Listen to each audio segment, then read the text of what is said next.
시청자 여러분 안녕하십니까?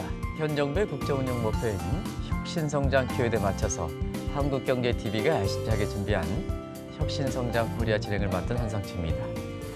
오늘 이 시간에는 대한민국 최초로 오픈 파이낸스 서비스를 도입한 혁신기업, 시청자 여러분도 아마 잘 아실 거로 생각하시는데요. 웰스가이드의 배영기 대표님을 모셨습니다. 아마 금융연구와 관련해서는 웬만한 금융 분야에 종사하시는 분 잘 아실 거로 생각하는데요. 이번에 그 변신하셔서 웰스가이드의 대표님으로 이렇게 모셨습니다. 배 대표님 안녕하십니까? 네, 안녕하세요. 네. 배영기입니다. 반갑습니다. 시청자들한테 잠시 좀 인사 좀 하시죠. 네. 안녕하세요. 웰스가이드 대표 맡고 있는 배현기입니다. 귀한 자리 만들어 주셔서 여러분들 뵙게 돼서 정말 반갑습니다. 네. 우리 배 박사님은 금융 분야의 연구, 베테랑으로 많이 알려져 있는데요. 혹시나 시청자분께서 이렇게 배 대표님을 아시는 분은 오늘 착각인가 이렇게 하실 거고요. 그래서 기업부터 좀 소개 좀 해주시기 바랍니다. 웰스가이드는 작년 6월에 네. 설립됐고요. 모바일 연금 자문회사입니다. 자문회사 말씀드리면 네네. 투자자문회사 많이 떠올리실 텐데 네네. 주식 종목 찍어주는 거 아니야? 사실 저희는 그런 회사 아니고요. 네네. 연금만 전문으로 해서 자문하는 회사입니다. 근데 연금을 자문하려면 네네. 보험을 자문해야 돼요. 보험 네네. 상품이 대부분이거든요. 네네. 근데 현행 법상 보험은 자문 대상이 아닙니다. 그래서 저희가 네네. 그것을 금융규제 특례로 해서 네네. 보험까지 자문할 수 있다. 이렇게 특례를 받았고요. 그래서 연금을 전문적으로 자문하는 기업으로 생각하시면 될 것 같습니다. 네. 내년도에는 그 기업 연금이라든가 이런 거 기금 형태가 되기 때문에 네네. 이쪽 분야가 굉장히 좀 중요하게 되지 않습니까? 네네, 그래서 그렇습니다. 오늘 그 모시게 된 배경인데요. 내년부터 정부의 밤칙과 함께 이 분야가 기업이라든가 이런 쪽에 어떻게 파고드는지 좀 네네. 잠시 말씀해 주실까요? 네.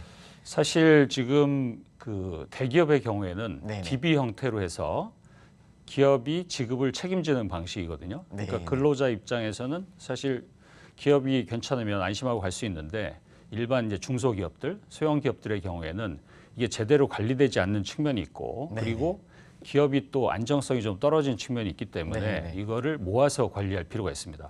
한 의원님 말씀하신 대로 기금형이라는 거는 그거를 모아서 안정적으로 관리하고 그걸 전문 업체들이 맡아서 해주는 것이 좋겠다라는 취지로 정부가 적극적으로 도입하고 있는 것으로 알고 있습니다. 네, 이번에 그 코로나 사태 때문에 네. 사실 여러 가지로 그 중소기업 이런 데 근로자들이 어렵지 않습니까? 맞습니다.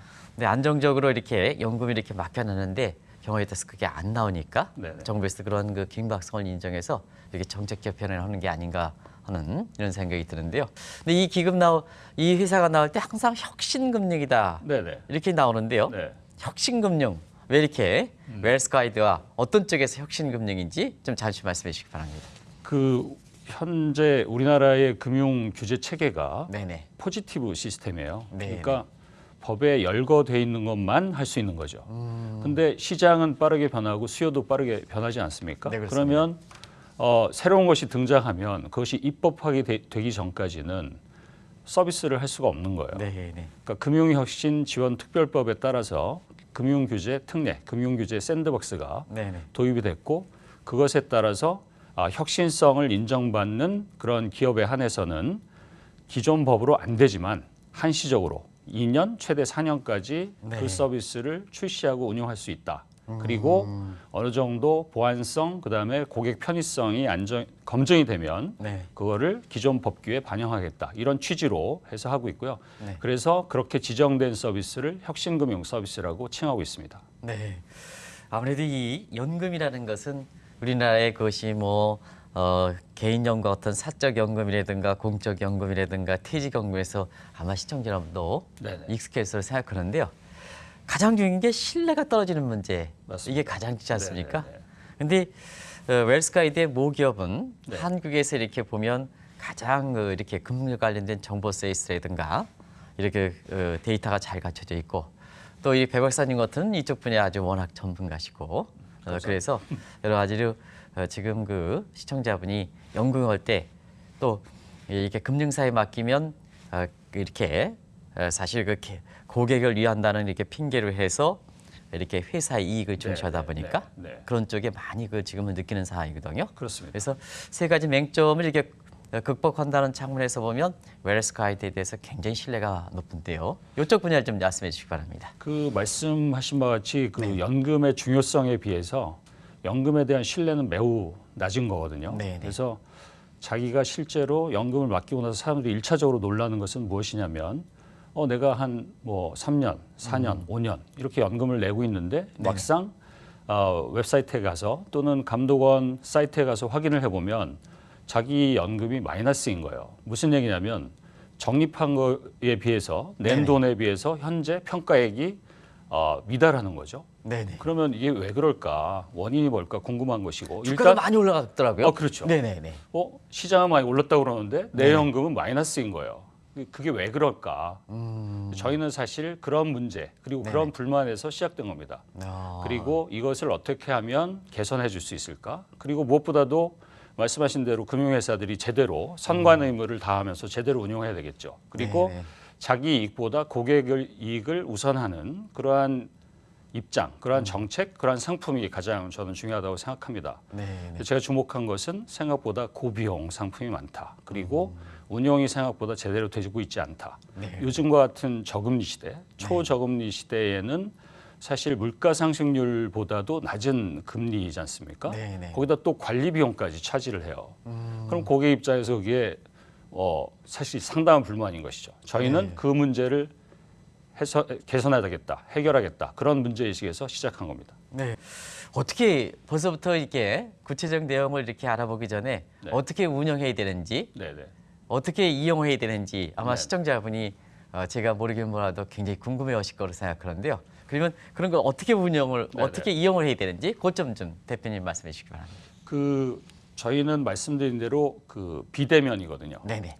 보통 자문하면 1대1 자문을 생각하시는데 네네. 요즘 코로나 시대에 사실 1시간 정도 만나서 듣고 얘기하고 하는 것이 상당히 어렵지 않습니까? 네네. 그리고 또 이게 시간과 그다음에 장소 이것도 제약에서 벗어나기 어렵고요. 그래서 네네. 저희는 비대면으로 자문을 합니다. 네네. 비대면 자문을 하려면 뭔가 기기가 필요하지 않겠습니까? 네네네. 모바일이죠. 네네. 대한민국 국민 누구나 갖고 있는 모바일을 활용해서 하는 것이고요.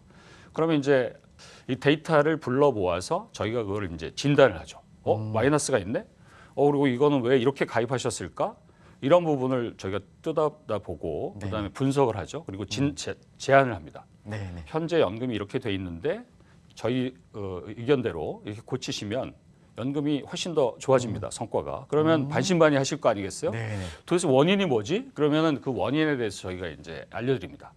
저희가 기존 연금을 이렇게 이전하거나 이렇게 리셔플링하고 그다음에 네네. 운용 방법을 고치고 네. 그다음에 수령할 때 수령도 중요하거든요. 네네. 그러니까 오랫동안 수령하셔야 되는데 뭐 30년 또 종신까지 네네. 그 수령을 어떻게 나눠서 잘 하는지가 또 되게 중요합니다. 그 네. 부분을 어드바이스 해드리고 그에 대해서 이렇게 하면 되겠다 하시면 그 다음에 자문 계약을 체결하고 그 다음에 주문하시면 상황이 종료가 됩니다. 그리고 일단 하고 나서도 관리가 중요하잖아요. 네네네. 그러니까 리밸런싱도 해야 되고 그 다음에 또 내가 좀 여윳돈이 생겼어요. 네. 추가 납입을 해야 될 것 같아요. 소득이 네. 좀 늘어났어요. 그러면 추가 납입하는 부분까지도 저희가 다 사후적으로 관리해주는 모든 게 다 앱을 통해서 원스톱으로 이루어집니다. 사실은 지금 배 박사님 말씀하신 대로 연금을 개시하는 것, 지금이야말로 뭐 젊은 사람들이 이런 그쪽에 그 IT라든가 이런 쪽에 이렇게 능력들이 뛰어납니다는 보험을 많이 들은 네네. 고도 성장기에 네네. 지금의 은퇴하는 사람들 네. 같은 경우에는 사실 지금의 연금이라든가 이런 쪽에 이렇게 이용하는 방법에 대해서 자 기존의 방법은 이미 그 금융사들이 지금 시대에 맞지 않는다고 해서 네. 뒷전에 물고 네네. 또 새로운 방식을 하는데 네. 정작 연금을 받는 사람 입장에서는 이 서비스에 네네. 익숙지 못하다 보니까 굉장히 그 상황에서 미스매치 상황에서 고민들이 많거든요. 맞습니다. 그런 부분 좀 네네. 자세하게 좀 말씀해 주시기 바랍니다. 보통 우리가 은퇴가 본인이 선택할 수 있으면 좋은데 네네. 갑작스럽게 은퇴가 다가오기도 하고 네네. 그래서 은퇴하고 나서 국민연금을 수령하기 직전까지 보통 소득 크레바스라고 많이 표현하죠. 네네. 연금은 국민연금은 아직 멀었는데 그 소득은 이제 갑자기 없어진 것이죠. 그러면 네네. 그 부분을 커버하는 것이 사실 개인연금, 사적연금 영역이 되는 것이고 네. 그래서 사실은 본인이 그 55세 이상 네. 그리고 일정 불입 기간 개인연금의 경우에는 5년이면 되거든요. 네. 그러면 사실은 그 소득을 연금 소득을 받을 수가 있습니다. 그리고 시기를 조절할 수가 있어요. 근데 그런 부분을 가면 창구를 가야 되나 전화를 해야 되나 어려워하시거든요. 네. 네. 근데 그런 또 요새 부분도 전화 오면 안 받습니다. 맞습니다. 네. 그래서 그런 부분을 저희가 앱은 사실 24시간 열려 있는 것이기 때문에 네. 언제라도 그런 부분을 조절할 수가 있고 선택할 수가 있고 그리고 저희가 그 소득 상황에 따라서 이거를 조절하는 거 시기를 조절하고 자유롭게 할 수 있는 부분 그런 부분이 매우 절실한 그런 꼭 필요한 서비스라고 저는 보여지고요. 네네. 저희는 그래서 은퇴하시고 또 은퇴를 생각하시고 하는 분들은 이 연금에 대해서 반드시 관리를 하셔야 되고 그리고 그런 부분에 대해서는 꼭 저희가 아니라도 네네. 저희가 일단 국내 최초로 합니다만 꼭 저희가 아니라도 많은 회사들이 생겨나서 이런 서비스가 활성화됐으면 좋겠습니다. 네. 그리고 보험이라든가 연금을 들 때에도 어떤 그 특정한 그 금융사로부터 이렇게 그 선택한다 하더라도 사실상 웰스 가이드에서 네네. 연금이든 보호든 들어가기 전에 한 번 맞습니다. 정도 이렇게 종합적인 이렇게 컨설팅을 이렇게 받아서 A 금융사의 연금이든 보호든 넣을 때 이렇게 보면 자기의 권리를 좀 많이 찾을 수 있지 않습니까? 그런 측면도 중요한 네네. 것이 그래서 그 연금은 그 판매 회사가 있어요. 네네. 그럼 이제 은행, 증권, 보험이 다 연금을 판매할 수 있고 그리고 퇴직연금 라이센스를 갖고 있는 또 사업자들이 있고 네네. 근데 이제 판매사는 아무래도 자사 상품 네. 그리고 자사 서비스를 우선할 수밖에 없죠. 네네. 무엇보다도 객관적이고 독립적으로 자문할 수 있는 회사가 필요합니다. 그게 네. 저희 같은 웰스 가이드 같은 회사고요. 네. 그래서 서드 파티라고 표현합니다. 자기가 직접 하는 것보다 이게 한 발짝 떨어져서 객관적으로 중립적으로 보면 누구를 위해서 그걸 하겠어요. 네. 그건 오로지 고객을 위해서 그 금융 소비자를 위해서만 할 수밖에 없는 것이죠. 네. 정부도 사실 이런 역할은 서드 파티, 독립성을 가진 회사가 하는 것이 맞다라는 입장을 갖고 있고 네. 그래서 내년에 이제 아시겠지만 금융소비자 보호법이 시행이 되는데 네. 그 경우에도 자문하는 자들은 독립성을 확보해야 된다. 이런 내용을 가진 시행령을 현재 예고하고 있는 상태입니다. 근데 고객 대상에서 지금 배 대표님이 개인적만 생각하지 말고 네. 우리나라의 그 연금을 운영하는 네. 이런 그 국민연금이라든가 이런 것도 좀 이렇게 웰스 가이드의 B2B에서 네네. 서비스를 받아야 되지 않습니까? 그런 생각도 드는데요. 그런 거에 그- 대한 서비스 보면은 더 확대시켜야 되지 않습니까? 맞습니다. 그러면 원천적으로 사실 그 개인 고객들이 그 근본적인 문제가 치유되지 않겠습니까? 그런 쪽은 어떻게 좋은 생각하십니까? 지적이십니다. 네네. 그 저희도 사실 여러분들 국민연금에 대해서 불만이 많으실 텐데 네네네. 전문가 입장에서 보면 네. 국민연금과 사적연금은 현재 경쟁력이 사적연금이 훨씬 떨어집니다. 네네. 국민연금은 규모 자체도 크고요. 네. 그다음에 운용 자체도 상당히 체계적으로 합니다. 네네. 그 생각보다. 그래서 수익률을 비교해 보시면 국민연금 수익률이 작년의 경우에도 그렇고 네네. 그다음에 장기적인 통계로 봐도 그렇고 훨씬 높습니다. 아, 그래서 개선해야 될 점은 사적연금이고 개인연금의 운용입니다. 네. 정부 당국도 이 문제를 인식하고 있고요. 근데 네네. 이게 여러 가지 측면에서의 문제인데 제가 앞서서 계속 비용 문제를 말씀드렸는데 네네. 비용뿐만 아니라 운용도 마찬가지예요. 네. 운용을 너무 쉽게 합니다. 말씀드리면 정기예금으로 운용을 해요. 자, 연금은 20년짜리다 예를 들어서. 근데 네. 1년짜리 정기예금으로 롤오버를 하지 않습니까? 네네네. 그럼 1년짜리 정기예금이 요즘에 1%도 안 되지 않습니까? 그렇죠. 네네. 그럼 이거는 게임이 안 되는 그런 거죠. 그래서 너무 원리금 보장형으로 원리금 보장형은 고민이 필요 없지 않습니까? 근데 거기에 왜 펀드 매니저를 놓고 왜 넣습니까? 그러니까요. 네네. 그러고 보수는 왜 차지하는 거죠? 네네네. 이해가 안 되는 거죠. 네네. 따라서 그 현재의 운용은 시장 상황도 그렇고 국내에만 보면 안 되고 국내의 원리금 보장형에서 벗어나서 네네. 자기 그 투자 기간에 따라서 위험 자산을 적절히 편입할 필요가 있고 특히 네. 글로벌 자산 배분이 필요합니다. 그리고 그러한 부분을 저희가 사실은 운용사나 이런 데하고 협력을 하고 이렇게 그다음에 요구를 합니다. 해서 네네. 그렇게 소비자한테 실질적인 혜택이 돌아갈 수 있도록 그리고 운용이 리스크하고 리턴은 같이 가는 거지 않습니까? 그렇죠. 그리고 투자의 정설 중에 하나는 장기 투자할수록 위험 자산을 크게 갖고도 된다. 네. TDF라는 컨셉이 이제 많이 알려졌다고 생각합니다. 그래서 네네. 타겟 데이트 펀드인데 내가 리타이어하는 시점이 65세다, 또 60세다. 근데 나는 지금 30세다. 그러면은 30년 이상을 운용해야 되는데 거기다 1년짜리 정기예금으로 롤오버하는 게 말이 안 되지 않습니까? 네네. 그리고 3년짜리 채권으로 해가지고 롤오버하는 것도 말이 안 되고요. 그래서 성장하는 나라에 성장하는 그 주식, 그렇죠? 그런 네네. 거를 과감하게 담을 수 있고 그렇게 되면 사실은 우리도 그 운용사도 잘 되고 그다음에 개인의 연금도 점점 더 살찌워가고 그런 쪽으로 저희가 많이 자극을 주려고 합니다. 네. 근데 한 가지 여기서 말씀드리는 네네. 것은 네. 고용복지부에서도 이런 데서 있잖아요. 네네. 보건사업이 이런 데서 좀 관심을 가져야 되지 않습니까? 이거랑 같이 병행할 수 있는 체계 네네. 이런 쪽인 지금 움직임이 없습니까? 중요한 말씀이신데요. 네네. 지금 연금 관련해서는 그 퇴직연금은 고용노동부, 그렇죠? 그다음에 네네. 국민연금 관련한 거는 그 보건복지부, 네. 그리고 일반 이제 개인연금 관련한 거는 금융위, 그리고 감독원. 상당히 이게 이제 기재부는 특히 또 세금을 갖고 있지 않습니까? 네. 세제 혜택이 아시겠지만 박근혜 정부 때 이게 소득공제에서 네네. 세액공제로 사실 축소가 된 거예요. 축소죠. 네. 사실 이게 필요성으로 보면 소득공제로 가는 게 맞는데 네. 그러면서 연금 시장에 대한 관심에도 불구하고 정부 부처 간의 협업 그리고 각 이해관계 그 분산 네. 조정 메커니즘이 없습니다. 이게 사실은 그 전부터도 그 총리 산하에 이 뭔가를 두고 네. 그다음에 이거를 조율해야 되지 않느냐라는 얘기들도 많이 있었는데 네. 앞으로 갈 길이 많습니다. 그러니까 제도적으로 그다음에 그 또 소관 부처별로 이런 부분을 좀 더 정비를 하면 저희 같은 그 웰스가이드 같은 회사도 훨씬 더 서비스하기가 좋아지고 궁극적으로는 그 혜택이 국민들한테 가는 것이죠. 네. 그리고 워낙 또 배 박사님은 연금이라든가 이런 쪽에 전문가시니까 제가 이제 또 이게 사람의 지금 이렇게 그 뭐 생명 주기라든가 이런 거 다 다르게 쓴다는 네네. 우리가 이제 이렇게 보면 비슷한 나이또이시기 때문에 그런 얘기를 많이 하거든요. 연금 도대체 노후를 위해서 얼마 갖고 있어야 돼 이렇게 하면 네네. 우리 같은 소시민은 이게 은퇴 이후를 잘 이렇게 준비하지 못하기 때문에 그냥 이렇게 포기해 버립니다.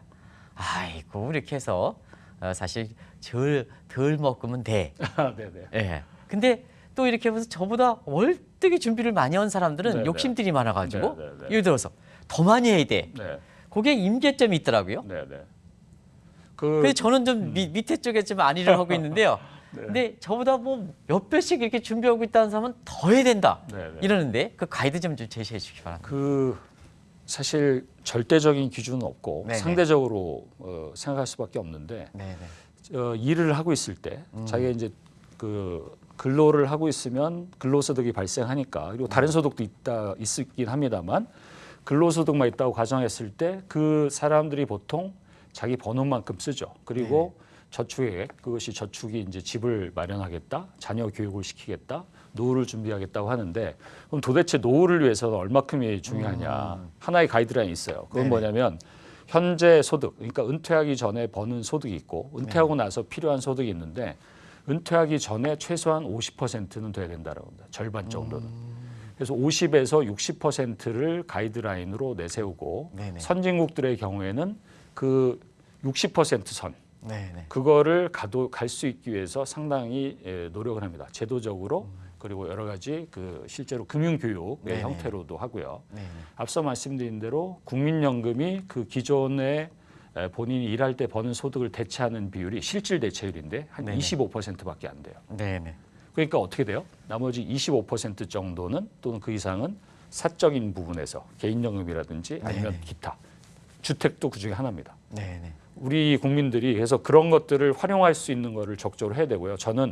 저희가 일단 국내 최초로 그런 부분을 하겠다라고 나선 겁니다. 그리고 네네. 앞으로 또 다른 기업들이 나서야 된다고 생각하고 네네. 그래서 이런 서비스가 전반적으로 많아지고 그럼 저희도 경쟁하지 않겠습니까? 네네. 국민들 입장에 좋은 거죠. 네. 네. 또 이게 시청자분이 이게 들으시는 분들이 금융에 종사하는 분이 많거든요. 네. 그래서 배 박사님 개인적인 거 하나 물어보겠습니다. 네. 아까 이제 우리 국민들의 노후에 네. 이렇게 안정적인 생활을 위해서 어떤 개인적 목적이 아니고 그런 게 소신을 갖고 네네. 이렇게 이 업을 그 웰스 가이드에 맡았다 하는 것에 어느 정도 제가 궁금증은 풀어졌는데요. 네. 워낙 금융 분야에 이렇게 전문 분야니까 네. 왜 이렇게 웰스가이드에 가서 계시니까 이건 문제 이 금융에 종사하시는 분이 오랜만에 배 박사님 얼굴 보면서 네. 그렇게 생각하시는 분 많거든요. 그거 좀 말씀해 주시기 바랍니다. 저는 92년에 네네. 그 박사과정을 마치고 92년에 한국장기신용은행에서 첫 네. 직장을 시작했고요.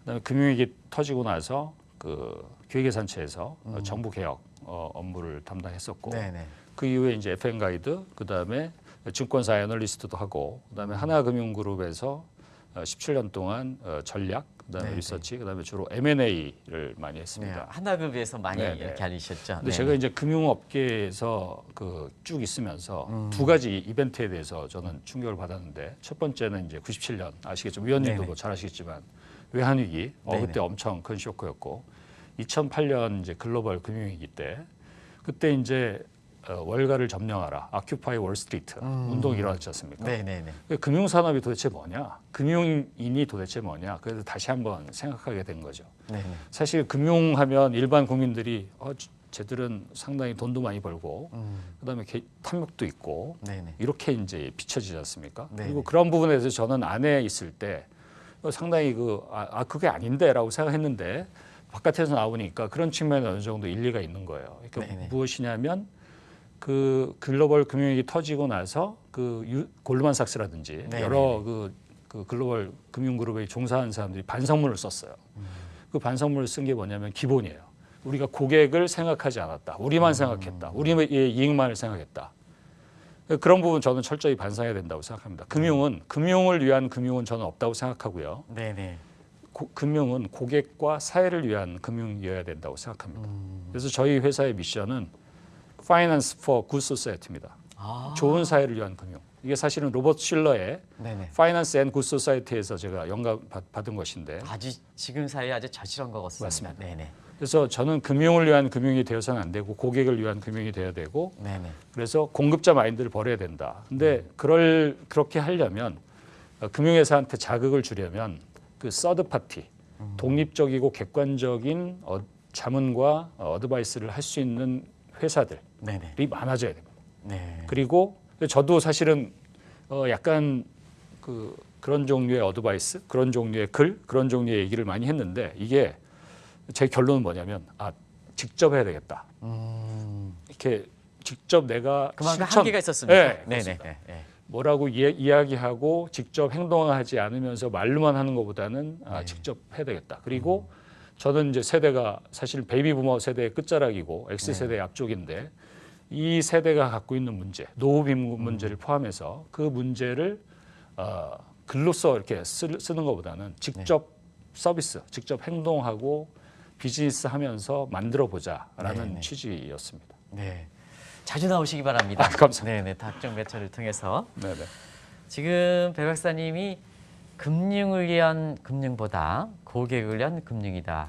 아주 중요한 말씀을 해주신 게 아닌가 하는 생각이 듭니다. 이런 쪽의 소신을 갖고 네. 계속해서 이 웰스 가이드를 통해서 이렇게 하면 굉장히 이렇게 사업이 번창하실 거로 생각하는데요. 네. 앞으로 향로를 좀 말씀해 주시기 바랍니다.